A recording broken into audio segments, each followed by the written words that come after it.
What is up, guys? It is Tony here, and today we are taking a look at the $200 iMac running Minecraft. Now, this is something that gets very interesting because even though this is running some really treacherously terrible graphics, it has that i7. And that i7 may not be the fastest i7 in the world, the i7-870, but it could run some Minecraft. Let me show you what it could do. Because when I first fired this up, it kind of shot me back. Shot me back to a time where I walked into an Apple store, fired one of these things up for the first time. Well, I didn't fire it up, it was already in demo mode. And I tried Minecraft and did not know a computer could run Minecraft this well. And we're talking about a time when most computers, including my computer, were dual core. So we didn't really know, most of us didn't know what a quad core hyper-threaded machine can do. Well, this is what it can do. And to most of you, it won't be that impressive. But remember, 2010, Barack Obama was president for 2 years. Apple was building this computer like as he was entering office. So just a little time perspective for you. I mean, this is a very long time ago. So, in the world of tech, of course, let's not get carried away. So, right off the bat, let's just double check our settings. We're at 12 chunks, fancy. Not too shabby. Typically what I play at, and I think what a lot of people play at, running around, zipping around, no problem. Feels smooth, no hang-ups. Not too bad, not too bad at all. So what frame rate are we getting? 100 plus frames a second.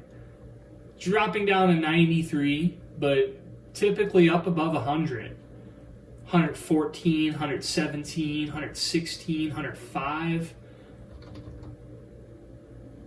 When I first saw this, I did not I did not expect to see 100 plus FPS. But that's the i7 for you, you know? Now, what really impressed me, something that I never would expect, to be able to do with a machine this old, is I pushed it up all the way to 48 chunks and expected, sudden dips. And yeah, we're dipping down to 79 FPS now, but we're holding above 79 FPS. Actually, I just saw 60 for a second as this village loaded in. But generally, bar all the wild amounts of chunk updates occasionally giving us a dip, we're getting a really smooth experience here. Now, the reason this surprises me is because I have 6-core hyper-threaded Xeons from the same year in my Mac Pro. So that's more cores, same hyper-threading, and believe it or not, it has the same clock speed and the same turbo. So why does my Xeon tank when I go into the higher chunk levels? Because whenever I go to 48 chunks on my Xeon, it starts to tank. Well, a lot of that just has to do with the i7 platform having way higher speed memory. So, the CPU's ability to just process things extremely quickly only loads up your memory more and more. And that's actually one of the biggest advantages of the new Apple Silicon, is that the new Apple Silicon can offload a lot of its information onto the integrated storage, not only the RAM, the small RAM cache that a CPU gets, but it also can just put it on its solid storage. And that is where new computers really win. But these older computers heavily relied on RAM. That's why RAM was so important back then, and it's starting to become less and less important today. Now, that being said, the i7s had DDR3 1600 megahertz memory. My Xeon has DDR2 1333 megahertz memory. So it's a whole different world. You're dealing with a whole different level of bandwidth, and that is actually probably my biggest bottleneck, and anyone's biggest bottleneck when they're using older Xeons in order to get that hyper-threading at a low price. I personally would recommend, obviously, going for an older i7. Not this one. The 870 is kind of ancient. But the 3770K, the 4770K, those are good options.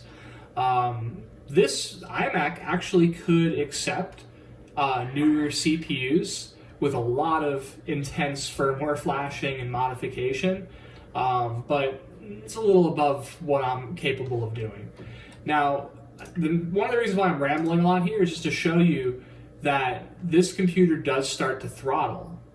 As you can see, I think we're about to crash. So this computer does start to throttle just because of heat.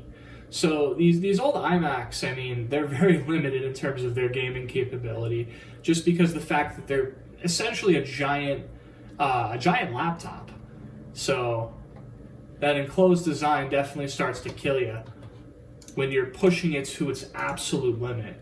So obviously, if you are going to play on a computer this old, maybe 12, 16 chunks is better.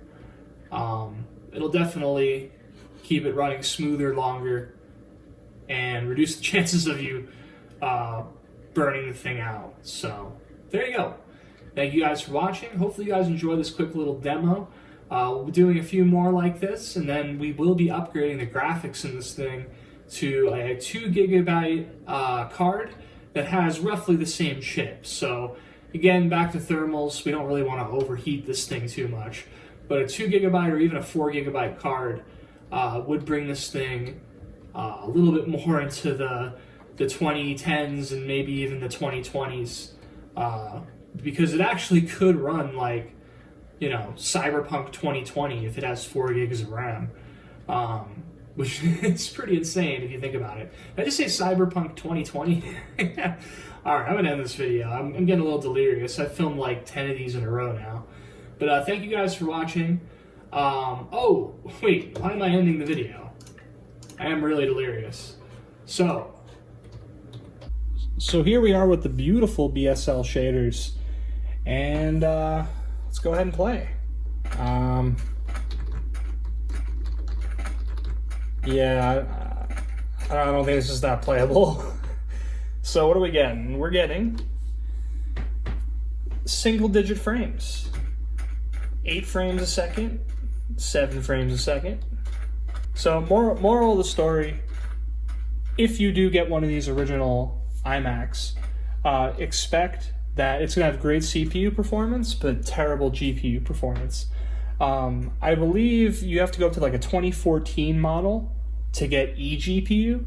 So your only option with these models is to upgrade the internal GPU, which I will be attempting to do in the near future.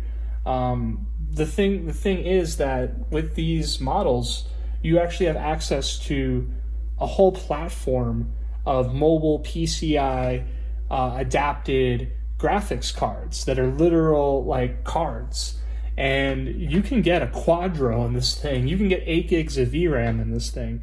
But there you go. That is the $200 iMac running Minecraft. Thank you guys for watching. I'll see you guys in the next one.